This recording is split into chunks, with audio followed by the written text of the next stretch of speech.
I was born about 6 a.m. on April 12th of 1937. Dr. Woolsey brought me into the world at the St. Mark's Hospital. My dad says that I was very young when I was born, and that I was so shocked by the things I saw that I didn't speak for about a year.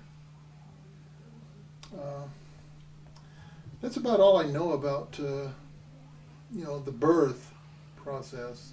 Dr. Woolsey, and that's the same doctor that delivered Grandpa. But I was delivered in a welfare hospital because my parents didn't have any money. But my dad was so excited when he had me because he wanted a little girl, and it was a blizzard that day. And my mom had an old ragged fur coat that she had. They were very poor, and he put that fur coat on him and went walking around to all the houses that he knew to tell everybody he had a baby girl. So I was very thrilled to have a baby girl. So, and he named me. He named me Norma Jean. The first memory I actually have after being born was when I was probably about 3 years old. I was down on Samonte Avenue. We were renting a home. My aunt and my grandma Lord lived in the other half of the home. But my dad had to go to Washington, D.C. to work because the times were really bad back in the 30s after the Depression. And he could only get a job with the Bureau of Mines in Washington, D.C. So he was gone from us for a whole year. See, and at about age 3, so about from 2 to 3, he was gone. So about age 3, he came back home. And my first recollection that I can remember of existing was a person got out of a car and come up to me, and I started crying. And I guess my mom says that this was my dad, but I didn't go to him because I didn't know him. My very first memory as a little girl is a chocolate heart. And I remember some legs, and they had this. They bent down and showed me this chocolate heart, and then they put the chocolate heart up on the fireplace, and I couldn't reach it. And I just remember seeing these long legs and this chocolate heart that was way up on the fireplace. And my mom told me that my dad had given each me and my mom a chocolate heart when we were little people, and that's my first earliest memory.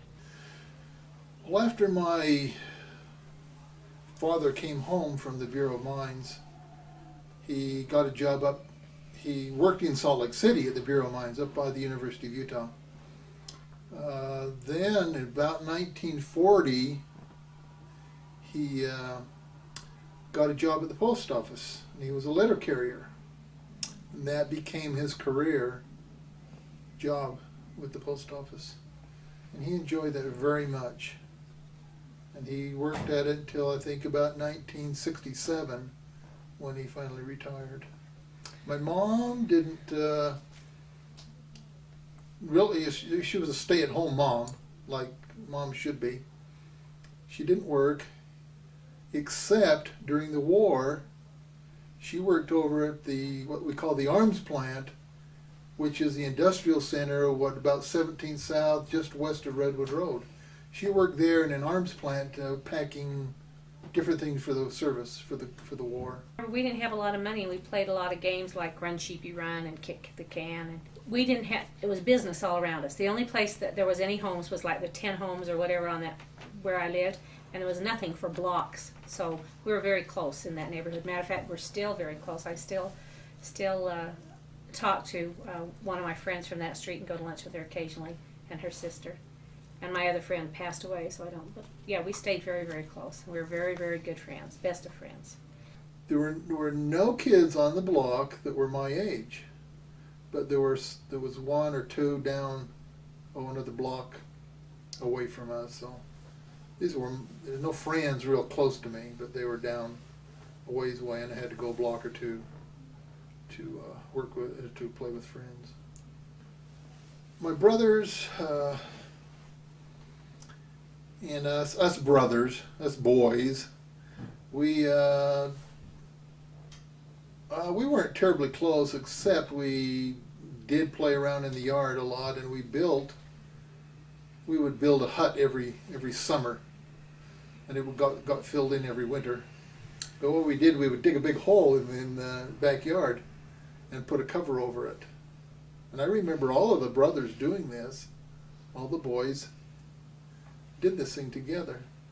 And the water table was so high, because the Jordan River was just a block and a half away, that after we got down so far, water started seeping into it. But we didn't care. We played it until the water seeped in, and then I guess that's why we quit in the fall and filled it in and dug it back out in the next year. When I was little, I had a little cat named Tiger, and we used to turn on the faucet in the kitchen. He'd get up on the drain board and lick take the water, not put his mouth up on the top, but lick water like that. He wouldn't drink it out of the bowl. He'd only drink it that way. That was our cat named Tiger. And then I had a dog named King, who broke his leg, and we were very poor, and they couldn't afford to fix his leg. And I just went into a tizzy fit. I mean, I just screamed and bawled, and I ran across. There was businesses across the street, and it was a Saturday, and I ran across the street behind the soap factory, and I just screamed. I guess the whole neighborhood heard me. And they tried to find me, and I was hiding in a spot back there. And anyway, finally when I came home, which was hours and hours later, they had taken my dog and got its leg in a cast. And at the time, I was just happy they did it. But now I realize that it was really a sacrifice for them to do that, because they didn't have the money. So sometimes your parents do things for you that you just think they did it. And then later on you think, wow, they really sacrificed to do that. Well, when I was little, we used to play in the backyard and dig a pit, and dig our little house and fill it up, and put a cover on it and just kind of play in there. And we'd go over in the field and play out in the field, make huts and make these bombs to throw. I don't remember anything else about fun things to do as a little kid. When I got a little bit older, I started chumming around with my friends that were a block or two away, going down to their house. Well, I'm an only child in the family of 4, because my mother had me, and my stepfather lived next door. And when my dad died, he went to the hospital to see my dad. And one of the things my dad said to him, he says, and he called him Martini. He says, "Martini, will you take care of my little girl?" And of course the guy next door said yes, never dreaming that he was going to marry my mother. And then his wife died. And so when his wife died, they lived next door to each other, and he had one boy, 5 years older than me, Alfred. And so they got married, and then they had Alfred, who was 5 years older than me, and then my sister, who's 5 years younger than me, and a little brother that's 6 years younger, Judy and Ray. I remember moving over to his side of it. It was a duplex. We moved next door to his house, and he was Spanish, and so he had a lot of relatives coming. And I remember them dancing, a lot, and I remember having a Mexican skirt and dancing and being happy, and there was always lots of food and just a lot of activity going on then. But my dad used to drink a lot. He drank a lot, and beer mostly, only on weekends. But he would come home and he would be drunk, and he was always so happy when he was drunk. A lot of people get mean. My dad got happy. He'd just give us all the change in his pocket, and was just really good that way. And he never ever spanked me, never in my whole life. All he had to do is say, "Norma Jean," and I was bawling. He didn't have to look at me. I didn't have to say anything else. My mother didn't like him to drink, and she didn't want him to smoke either. And one time when we were little, my mother told Joe that if he went to the beer joint, and there was a beer joint across the street from us, and it was a cafe actually, but they sold beer in another area. And he told her if he went there on payday again, she was leaving him. And so I guess he went there, and she bundled all of us kids up except Alfred, who was his from a previous marriage, and headed up the street. And Alfred wanted to, she said, "Mom, take me, Mom, take me." And she's like, "I can't, Alfred, you're not mine, and I have no right to take you." And I guess my brother Alfred went over to where my dad was having his beers, and told her that Mom was leaving. And my dad was a macho, well, he was in charge and that was it. No, what he said was he ruled. And he came to my mother and he said, you get back home. What are you doing? You know, just being very mean to her. And she just looked him in the eye. She says, Joe, I told you if you took another drink, I was leaving. And I mean it. And so she just kept walking. And my dad, for the first time in my life, I seen my dad, he was almost crying and he was just so humble. And he promised her, he says, Hazel, if you'll come back, I'll never go over to a beer joint again. On payday. And so she said, all right, I'll give you one more chance. And we went back. And later I asked my mom where she was going to take us, and she said, I have no idea. I didn't know where I was going. I had just told him that if he did it, I was going to leave, so I had to do it. My mother was very, very stubborn. There was actually 7 births in the family. My oldest brother, Dave, is a twin, but his twin died at childbirth, or was probably stillborn.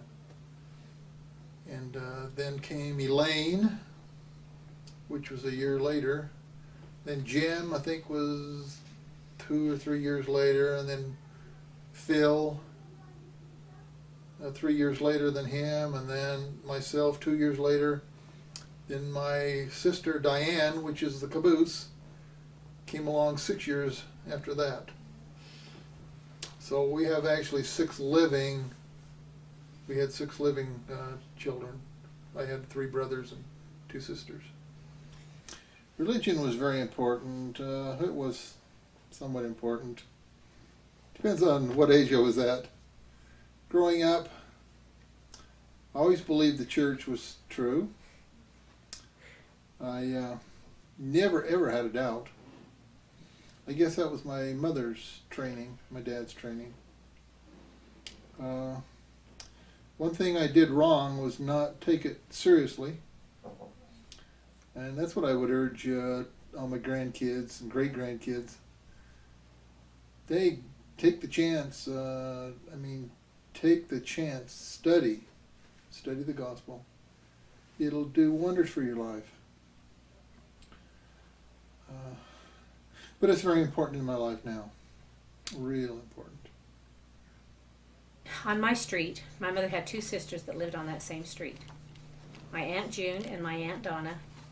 And I was very good friends with my cousins. My Aunt Donna only had 1 child, but the Aunt June had a bunch of them. But we were very good friends with them. My very favorite was my Aunt June. I just liked her. My Aunt Donna was really nice too, but I think my favorite was my Aunt June. Grandpa had died. My grandpa Lord had died when my dad was about 3 or 4. So he didn't come over. My dad came over, and then he brought his mother and aunt, and they lived down on 5th West. And I remember visiting with them, or walking down there from 10th West down to 5th West, and from 3rd North down to 1st North. And walking down there with my dad probably once a week to visit with them. And we would go to my Grandma Stark's also occasionally, but I remember more going to my Grandma Lord's. We had my aunts and uncles. I don't remember cousins that were very close to me. I remember going to my aunt and uncle's houses, but most of their kids were older. And so I really didn't have any kids that were real close to my age to play with. I wanted to tell you a little bit about my house when I was little, about our heat and about our refrigerator, because I'm sure none of my great-grandkids will ever know about it except in stories. I told you we had a 4-room house, a front room. You had to walk through the 2 bedrooms to get to the kitchen. There was a stove, a cooking stove in the kitchen that was a coal burning, and a stove in the front room that you had to make a fire every day and keep it going at night so it wouldn't go totally out. And then we had an ice box. And an ice box is a wooden box with a door on top and a door on the bottom, and in the top it's kind of lined with tin or something is what it looked like. And every other day an iceman would come in a truck, and we would buy ice off of him. And he'd go out and put the big box of ice and put it in that fridge. And we would go out, he was in the houses, we would go get a piece of newspaper and take the broken pieces of ice and suck on them. And we really thought that was great stuff. We didn't have very much milk. We didn't have milk very often because it was too expensive. So usually on payday, we would get milk. Oh, it was such a treat. But the rest of the week we would have canned cream and water together on our cereal because we couldn't afford the milk. But we got a refrigerator. I don't know how old was I when we got the refrigerator, but wow, that was so great to be able to have a refrigerator. You open it, it was always cold, and you didn't have to worry about the ice melting. And then they got gas in the houses. And it was wonderful because our bedrooms were always freezing cold because the heat wasn't distributed. I don't remember anything that stands out in my childhood. I just liked growing up.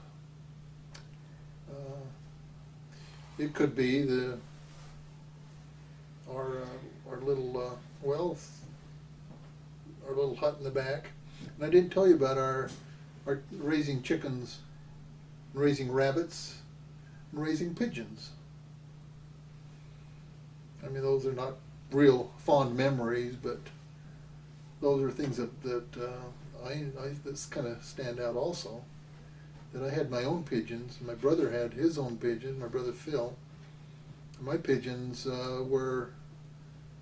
they would let them fly out, and they would fly around, and some of them were rollers. They'd actually roll in the air. But they would come back at night and come back to the coop. I was in the 2nd grade, and we were dancing. We had the little boys and girls have to learn dances, and we were dancing. And my teacher's name was Mrs. Chipman. And I went up to Mrs. Chipman and told her I had to go to the bathroom. And she said, "No, you hold it. You should have went at recess." And I just knew I couldn't hold it. So I went up again. I said, "Mrs. Chipman, can I go to the bathroom?" I was dancing around. She says, "You go at recess. We are doing our dance now." And so I'm dancing with this little boy named Dickie. And we're dancing, and I went all over the floor. And Dickie, 2nd grade, usually you'd go, whatever. But Dickie said to me, he came over and he put his arm on my shoulder. He says, "It's not your fault, Norma Jean. The teacher wouldn't let you go, so it's her fault." And so that just made it so that I wasn't, I just felt like I was not going to live. But when this little dancing partner said that to me, I thought, not very many boys would do that. So that was a very embarrassing experience because, well, you can imagine. Okay. My Aunt Donna, when I went to high school, I had saved my money. My mother said if I wanted to be in pep club, I had to buy my own uniform. And so I babysat and saved my money for my pep club uniform. But my mother was ill a great deal and went to the hospital a lot. And she happened to be ill that summer, and they needed the money. And so my dad asked me if he could have the money I had in the bank. And I said, "But I saved this for the pep club." And he said, "We'll get it for you somehow." And so they couldn't get it, and it was time for school and pep club, and they didn't have the money. So my Aunt Donna said, "I will give you the money, and then I'll just charge." We didn't buy our groceries with cash. We charged it and then paid it every payday. And so my Aunt Donna says, "If you let me charge some groceries on your bill until I've spent," I think it was only $50, but she gave me the $50 so that I could be in pep club. We got to go to all the games and march in the, at the intermission and go on the bus. It was just fun. It was really, you really got to know the girls in pep club, and it was just a fun thing. And then scream, it was just fun. It was fun being in pep club. When I was 5 years old, I said I moved into my new home, and I started Oniqua School down on 4th North and 10th West. It was about about a block and a quarter away, so I walked to school every day, walked home. And at those times, we came home for lunch. So I'd go to school in the morning, I'd walk home at 12 o'clock, I'd go back at 1 o'clock, and stay till, I think, about 3:30 or so. And so that was Oniqua School. My principal was Miss Pickell. And behind her back, we used to call her Miss Pickle. Had to be behind her back, because she'd probably bop us. I remember in the 1st grade, this was an embarrassing